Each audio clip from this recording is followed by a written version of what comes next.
Today I'm sharing all the projects I sewed for my spring wardrobe, plus the crucial lessons from each that'll make your next sewing projects more successful. You'll see exactly what worked, what didn't, and the scary mistake that almost made me quit my final project even though I'd spent weeks on it. But first, let's start with my Chelsea jeans. This is actually my second time making the Seamwork Chelsea pattern, which features a high-rise, tabbed belt loops with rivets, double darts at the back, and a beautiful flare that begins right below the knee. I previously made these in a light corduroy that I absolutely love, and I modified the leg a little to have more of a straight flare from the hip. This time I wanted my dream jeans, so 70s style in dark denim with just the perfect fit. For fabric, I chose a stretch denim in a dark rinse from Mill End, which is a local store. I really took my time selecting this fabric because if there's one thing that I cannot abide, it's flimsy denim. I actually had a pair of ready-to-wear jeans in my closet in a similar style, but the denim felt so lightweight that it didn't really hold the shape properly. Since I'd made these before, I used my previously modified version, which I have a whole other video on if you're interested in, so I'll put a link to that in the description. One thing I really appreciate about this pattern is how it reminds you to carefully mark the right and left pieces and inner and outer waistbands. I used masking tape for this. It's such a simple trick, but really helpful anytime you have different right and left pieces.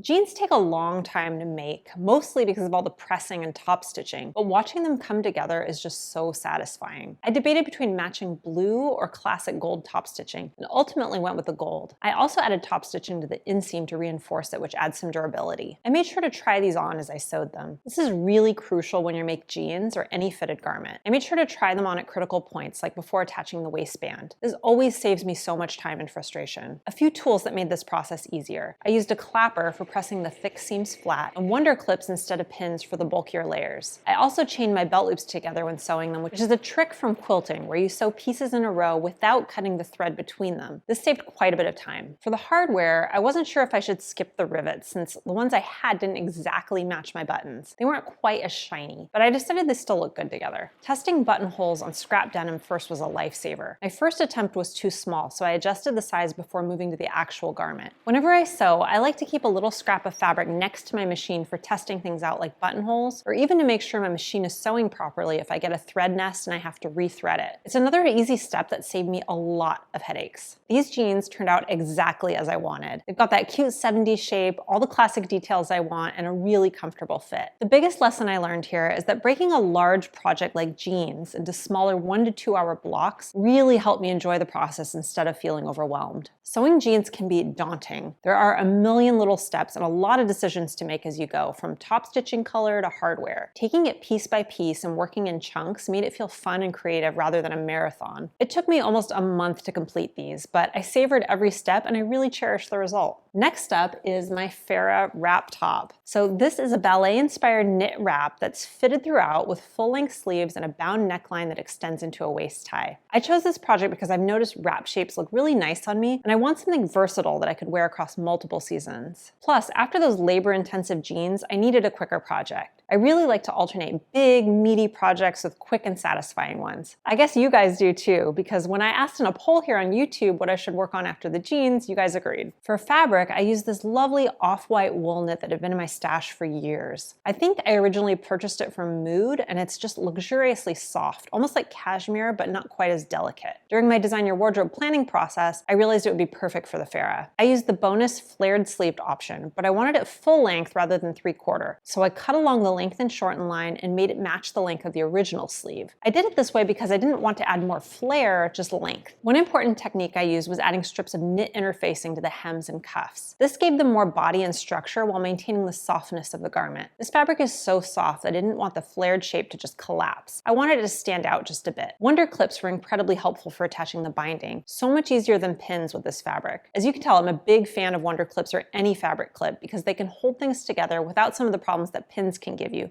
like distorting the fabric. The finished top looks really elegant and it's incredibly versatile. I can wear it lounging around the house in winter, over a cami in spring, or even over a dress for a night out. And I'm so glad I was finally able to use this fabric. It just feels good to use up something you love from your stash. The biggest lesson you can learn from this project, interfacing isn't just for when the pattern tells you to use it. For years, I only used interfacing when specifically instructed, but now I see how it can shape and reinforce your garment exactly where you want, helping to achieve the look and structure you're after. It can be a design choice, just like buttons or the length of your hem, so feel free to play with it and get the look you're after. Moving on to my vintage dress project. Boy, it's been a long time since I've sewn from a vintage pattern. This This was made using Hollywood pattern 1028 from the 1930s, which was actually intended as a long nightgown with a matching bed jacket. I decided to turn it into a short dress instead. The pattern has a bias cut skirt, button up top with collar, curved shoulder yoke, and lovely gathers at the shoulder and below the bust. It closes with a tie in the back so you can just slip it on and tie it to fit. The 1930s are my absolute favorite fashion era, and I particularly love a good bias cut. I found that lingerie and nightgown patterns from this era often have exactly the look I'm going for in my everyday wear because they're comfortable and they just slip on. So that's a little secret for finding beautiful vintage styles. For fabric, I chose this moody floral print rayon from Mood. It has this beautiful dauby texture with subtle raised dots and just the right amount of sheen. If there's a fabric that screams my name, it's this one. Absolutely gorgeous, but still casual enough to wear day to day. Okay, so this pattern. Wow, it had so many pieces. I had to be really careful to inventory everything so I could tell what's what. That's the other thing. Vintage patterns from this era are unprinted, so everything is marked with punched holes rather than printed lines. This makes it much harder to understand all the different markings or even which piece is which. When it came to cutting, since I wanted to shorten the skirt substantially, I held up a tape measure to my body to get a rough idea of how long it should be. I didn't worry about being exact because I knew I could adjust the length once I had it assembled. I just cut it a bit longer than I thought I'd want it. I carefully cut the skirt pieces on the bias, then shifted up to cut the shorter hem. I labeled each piece with masking tape, which was essential with this confusing vintage pattern. I'd forgotten how challenging vintage patterns can be to use. I can't believe I sewed these as a beginner. The instructions were incredibly terse, basically assuming you know what to do. For example, the neck dart isn't even fully marked. It just tells you to make it 1/8 inch deep. You'd never see that on a pattern today. As I started sewing, I noticed the bold print of the fabric somewhat disguises the cute style lines of the pattern. It's not really a problem, but it made me realize how lovely this would be in a solid color, maybe like a soft pink or a blue. For the long vertical seams, I used a long, narrow zigzag stitch instead of a straight stitch. This is critical on bias seams because it allows the fabric to stretch naturally without creating wavy seams. The pattern didn't even specify what size buttons to use. I just guessed and found these perfect vintage glass ones in my stash. I was so jazzed about how this dress was looking as it came to the final steps, and that's when I messed up. After letting the dress hang overnight, I planned to shorten it to the mini length I wanted, but I made a big mistake. I tried to measure the length myself without anyone to help, and I ended up cutting it a little too short. You guys, it was verging on indecent. I was really disappointed because otherwise I loved how it turned out, but I wasn't deterred. I used leftover scraps to cut a little ruffle for the skirt, making it about 1 inch longer. It's still short, but now it's a length I'm comfortable with, though I do wear bike shorts underneath. I absolutely love this dress.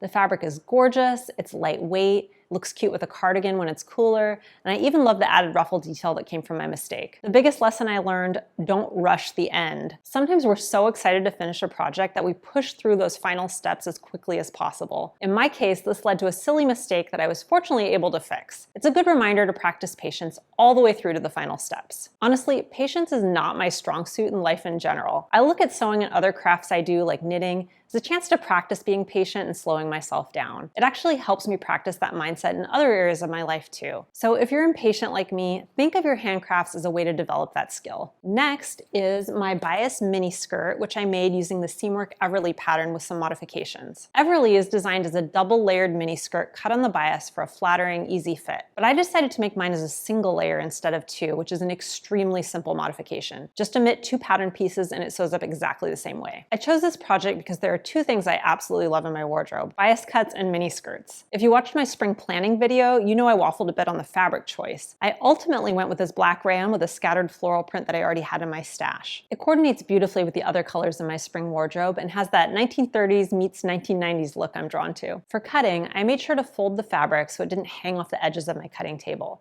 Always support your fabric while cutting. Don't let it hang and drag, which can distort it, especially with slippery rayons like this. I stay stitched the waist right away, being very careful not to stretch it out. I used my quilting table to support the fabric while I sewed. For the side seams, I used a narrow zigzag instead of a straight stitch. This allows the fabric to stretch and return to shape when worn. Again, very important for bias cut garments to prevent those wavy seams. I interfaced the zipper opening, which also helps prevent wavy seams when sewing with lightweight fabric. For the zipper, I cut it longer than needed and trimmed at the top. If you saw my recent video on invisible zipper tips and tricks, you know this helps prevent a gap at the top of the zipper. I decided to use pre-made bias tape for the waistband since I had some on hand, which made this project even faster. And I definitely didn't make the same mistake as my vintage dress. I got Ken to help me measure the hem accurately this time. For the hem, I did a baby hem, which works beautifully on lightweight fabrics like this rayon. It creates such a delicate finish. This project was a huge win for me. It only took 2 or 3 hours to make, and I've already been wearing it constantly with t-shirts this spring. I can also see it working with tights and boots in fall. I would definitely make it again because it's a great palette cleanser. I'm even wondering about a version with lingerie elastic at the waist instead of a zipper. Do you guys think that would work? Let me know in the comments what you think. The biggest lesson I learned from this project is that when you find something you love to sew,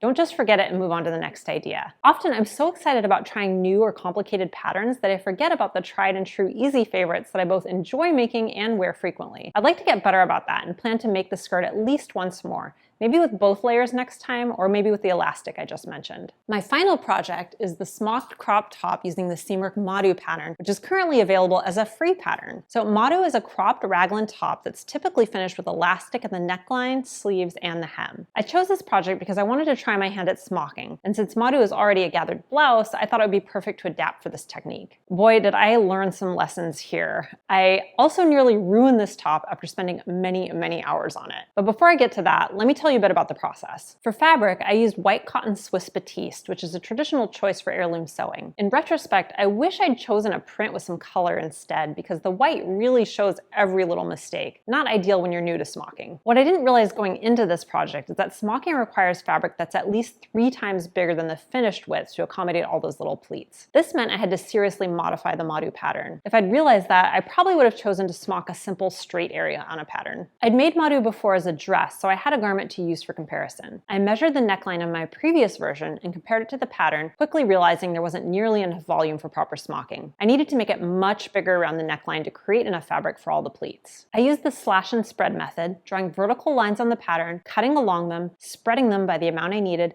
and then retracing the pieces. This added volume to the hem as well, but I was okay with that since the fabric is so light. I cut the pattern and a 14-inch square to make bias tape, planning to finish the neckline with bias binding rather than elastic casing. Before tackling the actual garment, I made a small sample to practice. First, I drew dots to mark the pleats, then hand-sewed basting stitches through each dot and pulled them to create the pleats. Smocking is usually done with a pleater, but since I don't have one and they're not cheap, I chose the hand method. I practiced the embroidery stitches on my sample, deciding on a simple trellis stitch. It started out looking pretty bad, but it improved as I practiced. My pleats weren't quite tight enough to get the zigzag look I expected and ended up looking a little bit more like waves. I also decided after I made the sample to do the final garment with pink instead of red. Let me tell you, doing an entire neckline for an adult garment this way is extremely tedious. I can see why smocking is usually done on children's garments. I spent hours just measuring and drawing in all those dots to create the pleats. But here's where disaster struck. I decided to finish the neckline with a rolled and whip-stitched machine hem, which is an heirloom sewing technique that works really well on light fabrics for creating an itty-bitty hem. All was going well until I suddenly noticed that the white thread I was using coming out of my machine was a dingy gray. My machine was spitting oil and dust onto the thread. I still have no idea why because I clean it regularly and hadn't added oil to it recently. But there it was, all over the fabric I'd spent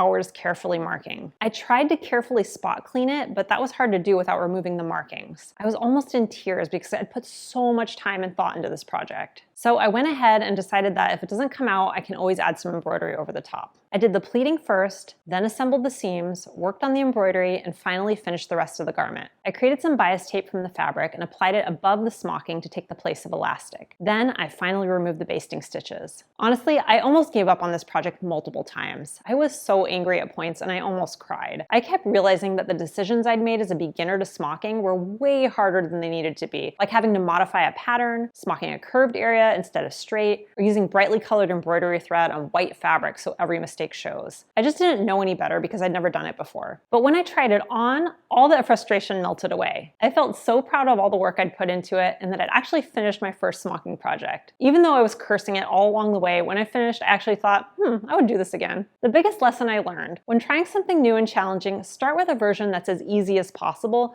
but that you'll still enjoy wearing. Make it easier on yourself so you don't get discouraged. And if you do feel frustrated, that's okay. It's actually part of the learning process too. I think another big part of why I love this piece is all the planning and design that went into it, along with all the other pieces I sewed this season. If you want to see how I use the Design Your Wardrobe process to plan each of these projects so I knew I'd make things I'd love to wear, watch this video next.